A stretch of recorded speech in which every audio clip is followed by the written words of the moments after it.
Michel Bitbol. He is presently Director of Research at Centre National de la Recherche Scientifique, École Normale Supérieure, Husserl Archive in Paris, France. He received an MD and a PhD in physics and an habilitation in philosophy. After a start in scientific research, he turned to philosophy of quantum mechanics. He then studied the philosophy of mind in collaboration initially with Francisco Varela and developed a conception of consciousness based on an epistemology of first-person knowledge. From the very beginning, his work has been guided by what Edmund Husserl called the mothers of knowledge, namely the dynamics of lived embodied experience, but also the life world of laboratory objects and practices. He's the author of Schrödinger's Philosophy of Quantum Mechanics and several other books on quantum mechanics and philosophy, epistemology, and consciousness. So let's welcome Michel. Merci. Thank you very much. So I want to start from this wonderful quote from Zarathustra, from Nietzsche. The creator, he said, wanted to look away from himself. That's why he created the world. You could just revert the proposition and say, okay, since we are so absorbed into the world, we tend to look away from ourselves. And it's exactly what we want to revert now. How can we become of this blind spot? How can we become aware of the blind spot of science? That's my question. It's quite difficult when we are completely absorbed into the objective elements of our experience, but maybe there is a way. Oh, okay. How should we do? Yes, good. Okay, first of all, we have to characterize several varieties of blind spots.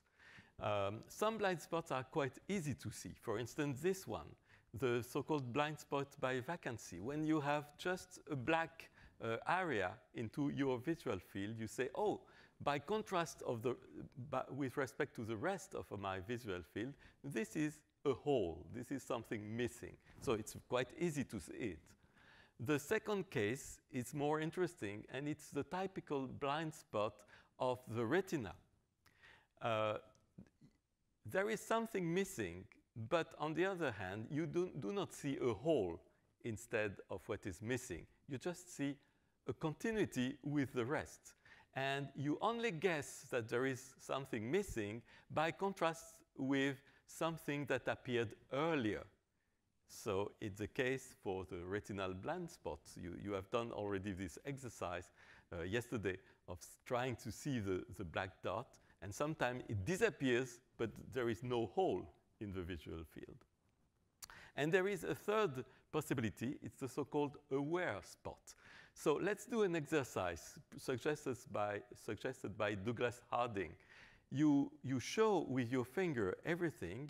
You need, this is a table, this is a screen, this is a ceiling, and so on. And you turn your finger and point here.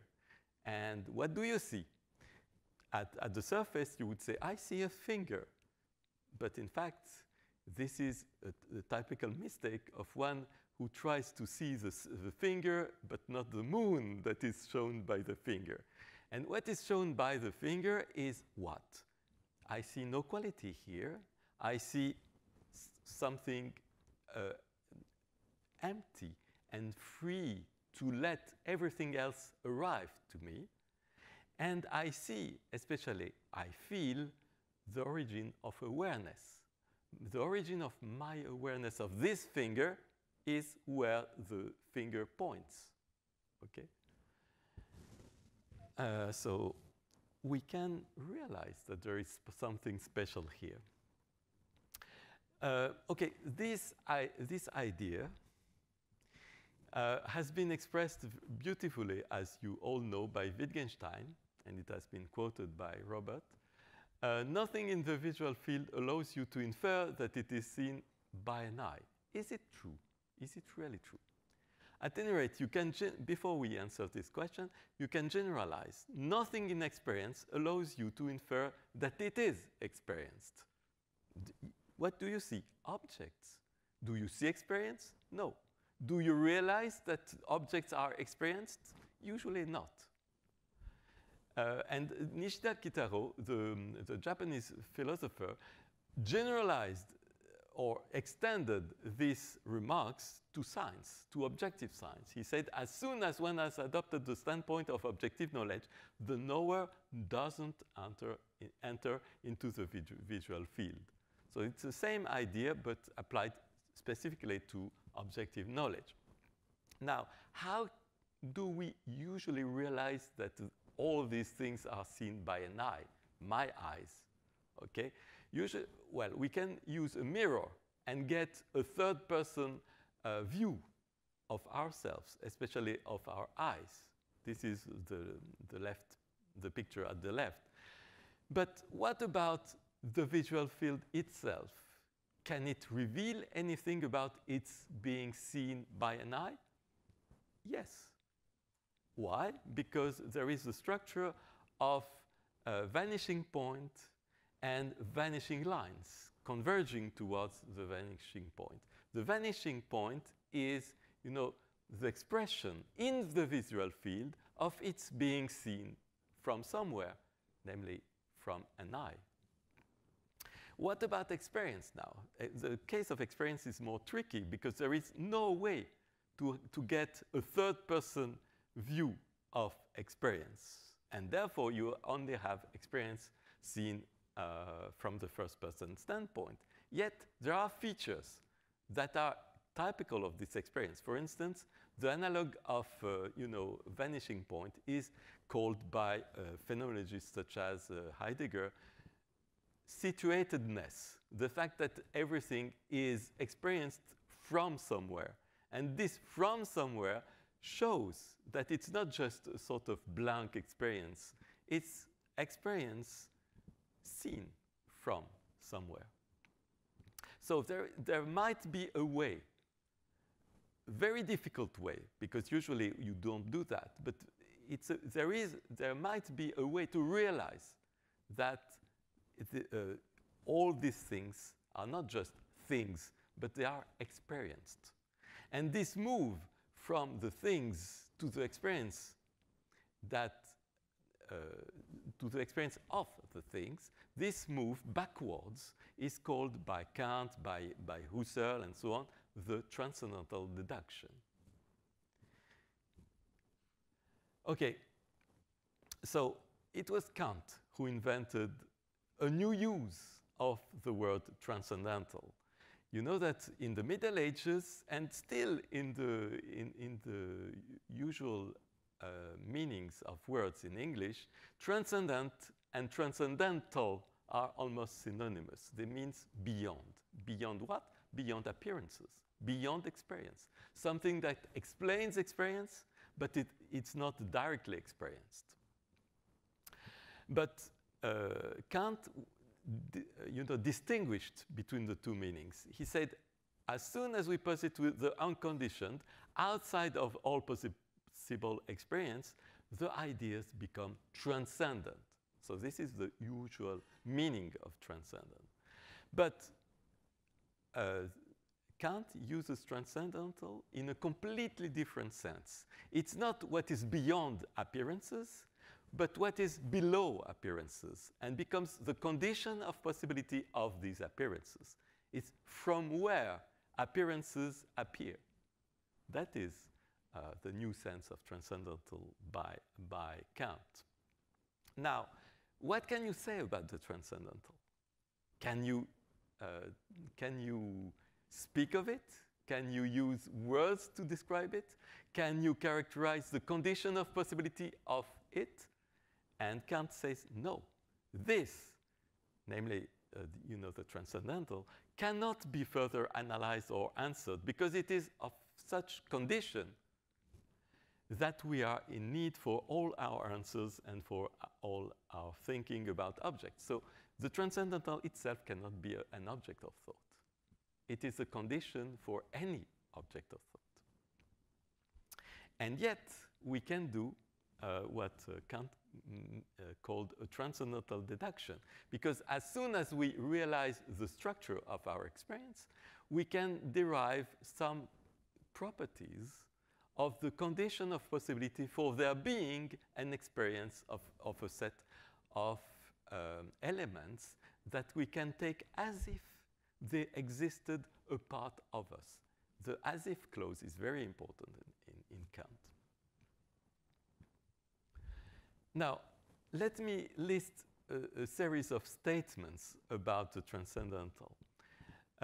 In fact, the transcendental is something that is, or not a thing, of course, but it's very well known, and it has been well known for a very long time. For instance, these quotes are drawn from the Brihad Aranyaka Upanishad, and they characterize the Brahman. The Brahman is precisely the transcendental in the sense of Kant. It is never seen, but it is the seer. It is never heard, but it is the hearer. It is never thought, but it is the thinker. It is never known, but it is the knower. So this is very clear. Okay? It is the source of knowledge, the source of seeing, and so on. And the question is, how should he know the knower? With the implication that it's impossible to know it, because the knower cannot know itself. And yet, these sentences deny the impossibility, since someone, one day, the author of the Brihad Aranyaka Upanishad realized that there was something from which everything is thought, seen, heard, and so on. And the author called that the Brahman. Now, there are more modern quotes. For instance, this one that I love by Ernst Cassirer. Consciousness is a goal to which all knowledge turns its back. It's still a goal. We want to know something about consciousness, but each time we try to do so, we are moving away from what we want to know or to study. It's a wonderful paradox. And also this very clear statement by Michel, a French phenomenologist. Consciousness cannot be shown, for it is the power to show. Where is consciousness? It is from where everything is shown. From where the show is given, I would say.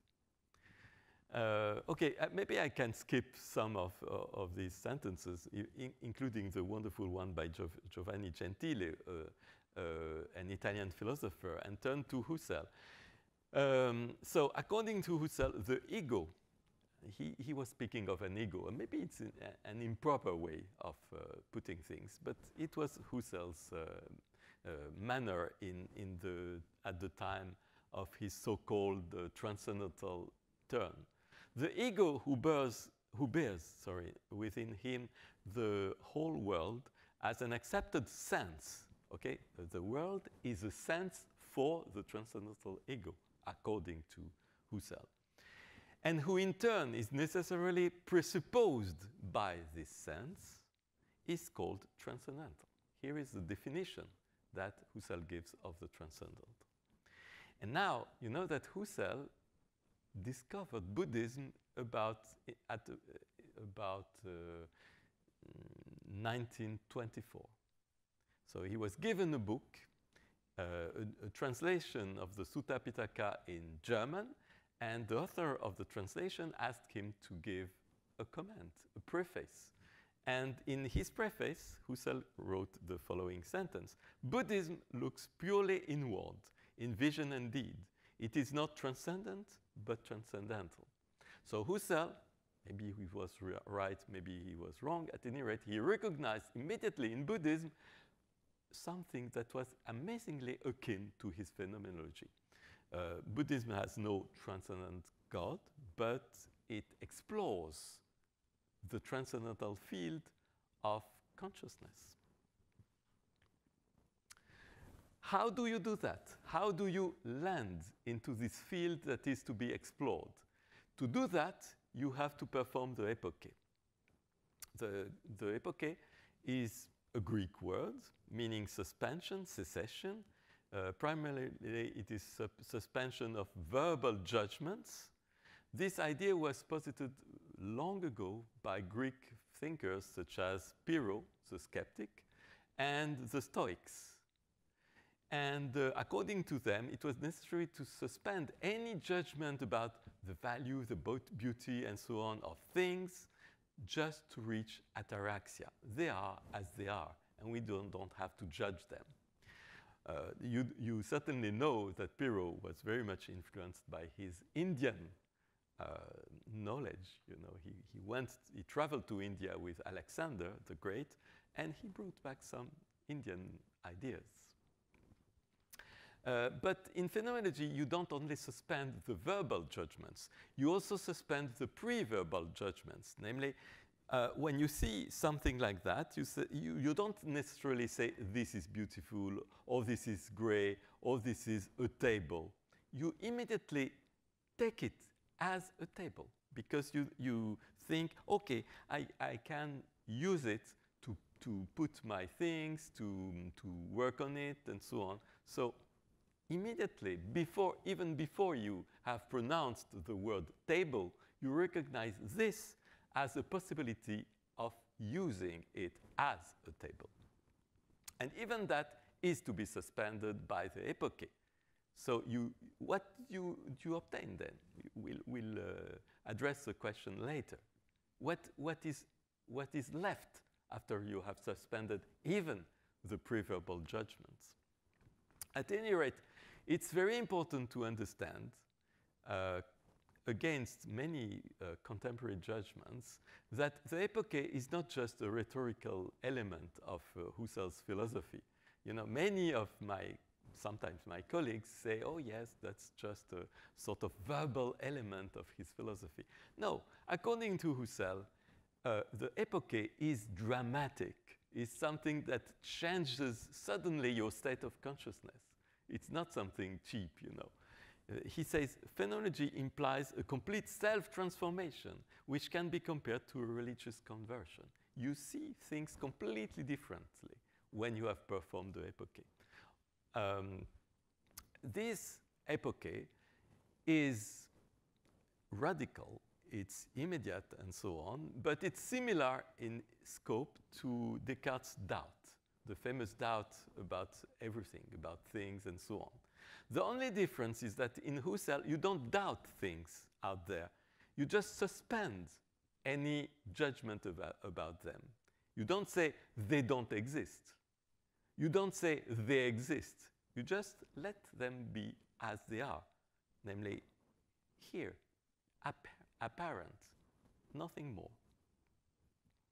But then, when you have lost thus the world by the epoche, you can conquer it anew in a universal self-examination. What does it mean? It just means that when you analyze what is left after the epoche, you see all the processes by which we tend to reconstruct our belief in an external world. So from here and in this experience, you have all the material that is needed to reconstruct a set of beliefs about things out there. But then it's very important to understand that once you have suspended the judgment about things that you see in your visual or sensory fields, you have to do something in order precisely to examine the modalities of the reconstruction of your belief about these things. To do that, you turn your gaze and you examine these acts of consciousness out of which your belief in external things is built. But there is a paradox of the epoche. On the one hand, it looks a very difficult act to perform. People are, some people say, no, I could never perform the epoche. It's too difficult. It's not natural. My everyday common sense way of being is completely averse to that. But in fact, it's an illusion. In fact, it's very easy to perform the epoche. The epoche is always performed, and we don't know it. We don't realize it. This was said, for instance, by Michel, but maybe even more strikingly by Jean-Paul Sartre in his book, The Transcendence of the Ego. he said the natural attitude imposes a huge effort and a long-term education to be performed. It's an effort, precisely, a symmetrical effort, which fits quite well with the description of Robert a little bit earlier. It's a symmetrical effort to extract invariance from experience and to stabilize an experiencing pole, called the ego, placed in front of things, okay? It's a symmetrical effort to extract the subject and the object. When this effort, for some reason, relaxes, or when it becomes too painful to perform, suddenly, poof, we are again in our natural state, which is the state of the epoche. And, you know, Jean-Paul Sartre wrote a whole novel called Nausea in order to describe this accident, as he called that, the accident of everyday life, which is to fall suddenly to the epoche. Suddenly his hero, Roquentin, realized that there was no past, you know, there was no medieval events and so on that suddenly popped out from the book he was reading in the library, but there was just, you know, black characters written on white paper. Suddenly, poof, finished. All this transcendence, all this me dreaming of the Middle Ages, finished. You just see, oh, just paper, black dots. That's it. It's the kind of accident that may happen when you perform inadvertently the epoche. So now about the science of nature. Okay, so the missing element in science is precisely the realization that all these objects are seen from somewhere. So from somewhere in a very, you know, elusive sense, namely from this famous aware spot, but also in a very concrete sense, all these things are seen from our everyday world, the life world, okay? Electrons, protons, quarks, and so on, what they, you know, turn out to be is just inferences that we do from marks on our the screens of our apparatuses in a laboratory, essentially. So this is the life world. This is the sudden collapse into the laboratory after we have dreamt of this wonderful universe of quarks, forces, quantum fields, and so on.